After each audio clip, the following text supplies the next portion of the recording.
हरे Krishna friends, Radhe Radhe. स्वागत करती हूँ मैं आपको अपने YouTube चैनल पर। तो आज हम बात करेंगे भगवान कृष्ण के लड्डू गोपाल की स्वरूप के बारे में।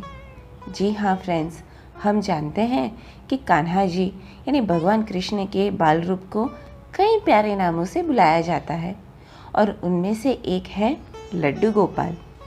और ज़्यादातर लोग अपने घर में लड्डू गोपाल को विराजित करते हैं और उनकी सेवा भी करते हैं। पर क्या वो जानते हैं उन्हें ये प्यारा नाम मिला कहाँ से? कई लोगों का कहना है कि उनके एक हाथ में लड्डू है, इसलिए उन्हें लड्डू गोपाल कहते हैं। बात तो सही है, लेकिन क्या आप जानते हैं उनको ये नाम कैसे मिला? तो चलिए आज हम जानेंगे कि कान्हा जी का इतना प्यारा सा रूप कैसे प्रकट हुआ और कैसे मिला उन्हें ये लड्डू गोपाल का नाम।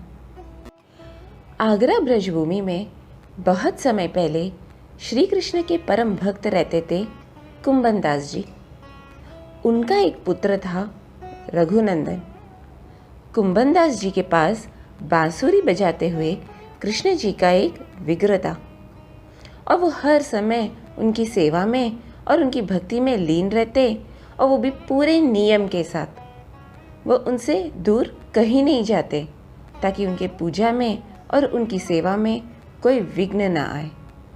एक बार उनको भागवत कथा करने के लिए वृंदावन से एक न्योता आया। पहले उन्होंने मना किया, ये सोचकर कि अगर वो गए तो फिर पूजा कैसे होगी, लेकिन बाद में लोगों के मनाने पर वो मान गए। उन्होंने सोचा पहले भागवत कथा करेंगे, फिर वापस आके भगवान की सेवा में लग जाएंगे। उन्होंने अपने पुत्र को बुलाया और उसे समझा दिया।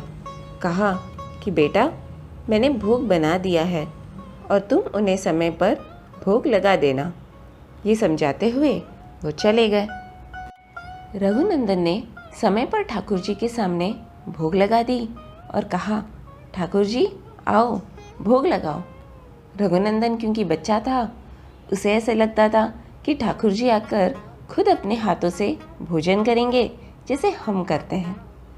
उसने जब देखा कि भोजन तो वैसे ही है तो उसे बहुत दुख हुआ और निराश होकर फिर से ठाकुर जी को कहा, भोग लगाने आ जाओ। ठाकुर जी ने बाल रूप धारण किया और भोग लगाने आ गए। ये देखकर रघुनंदन भी प्रसन्न हो गया। जब कुंभन दास जी वापस लौटे, उन्होंने रघुनंदन से पूछा कि भोग लगाया था? रघुनंदन ने कहा हाँ।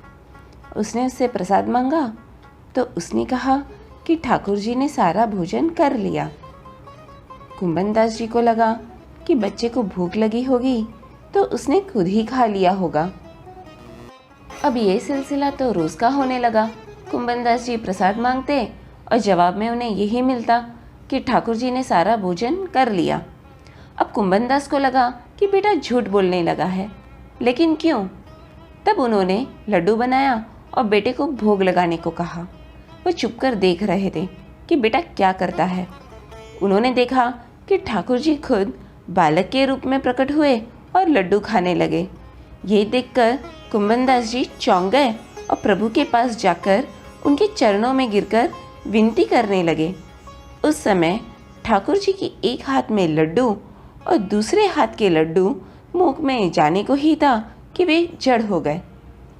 उसके बाद से उनकी इस रूप की सेवा और पूजा की जाती है और उन्हें तब से लड्डू गोपाल कहा जाता है। तो दोस्तों, कैसे लगी आपको आज की मेरी वीडियो? अगर अच्छी लगी हो तो प्लीज़ लाइक, शेयर और सब्सक्राइब करना मत भूलिए। हरे कृष्ण।